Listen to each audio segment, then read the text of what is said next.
Sasa mnataka tuende kwa jamaa mwenye mtego? Hapana.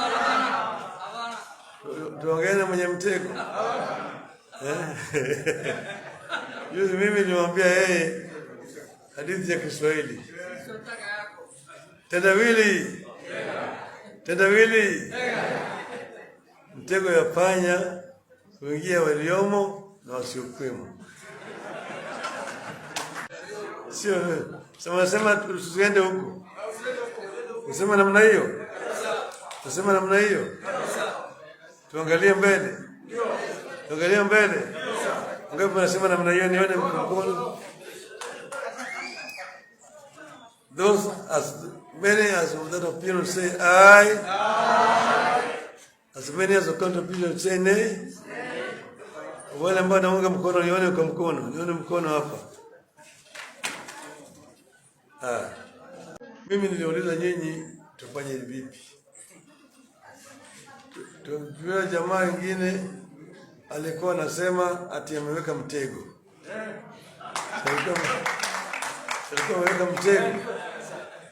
Alikuwa anaweka mtego. Kila mahali ameweka mtego, hakuna kitu ya kupita, kuna mambo ya handshake, kuna mambo ya nusu mkate. Salale, mambo yamezidi kuchemka zaidi na zaidi. Ni baada ya Raila Amolo Odinga kuweza kusema hawezi kumuunga mkono Rigathi Gachagua. Kabla tuendelee, usahau kusubscribe, like, utakuwa umenisaidia zaidi. Basi hivi leo Raila Amolo Odinga ameweza kuongea na kusema kana kwamba hawezi ungana na Rigathi Gachagua. Ukikumbuka hivi juzi Rigathi Gachagua ameweza kumuomba Raila Amolo Odinga aweze kuungana ili waweze kumuondoa Rais Ruto. Hivi ndivyo hali ilivyokuwa pia kule bungeni. Something very fundamental called the nation. And the nation is the soft side of the country. Honorable Speaker, many times, even economically speaking, many countries actually progress when they have been able to align their culture. And Honorable Speaker, many times we confuse the culture and the language. That is only one side of what we call the nation, or a shared identity, or a shared values. The soft side of the country, Honorable Speaker, encompasses and answers the question of who are we as a country, who are we as a citizenry.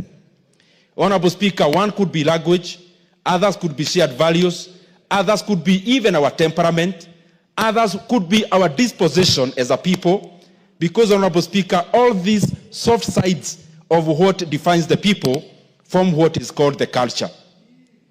Honorable Speaker, in this modern era, it is beholden upon all of us. And that is why culture is always actually not static, Honorable Speaker. It is progressive and dynamic. It behoves all of us to look at the segments of our culture which then brings identities that are static. Identities, Honorable Speaker, that then brings about fault lines in the relationships of the people. And that is why many countries, Honorable Speaker, have had many people with different cultures, but they came together to find an overarching culture, a shared value across. That is why a country like Switzerland is actually more fragmented in terms of ethnicities than Kenya. But when you look at it, it is more cohesive. A country like Tanzania, Honorable Speaker, is more fragmented in terms of ethnicities. But when you go to Arusha or Dar es Salaam, and you ask anyone which tribe you come from, the first thing they ask you is, are you Kenyan? Honorable Speaker, what I'm just trying to say is that it is important progressively. It may not happen very suddenly. Progressively, that for a country to actually thrive economically, they have to pull in one direction. And for a people to pull in one direction, they have to be the same people. That homogeneity of the people, Honorable Speaker, and Honorable Speaker, has been misconstrued before. Mediation, we don't meet because we are pulling on different sides. We meet because we are looking for the best option for the country.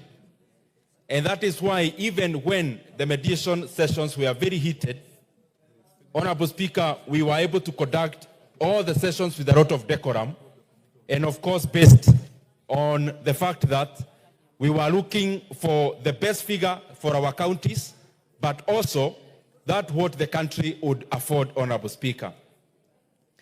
The genesis of this process, Honorable Speaker, is that we came to this house in the around mid of this year. We passed what we call the budget. What we usually call the budget is the appropriations bill, Honorable Speaker. And after that, Honorable Speaker, is that we went ahead and we had already passed the division of revenue bill. Honorable Speaker, there needs to be alignments between the appropriations bill, the division of revenue bill, Honorable Speaker, and also KARA.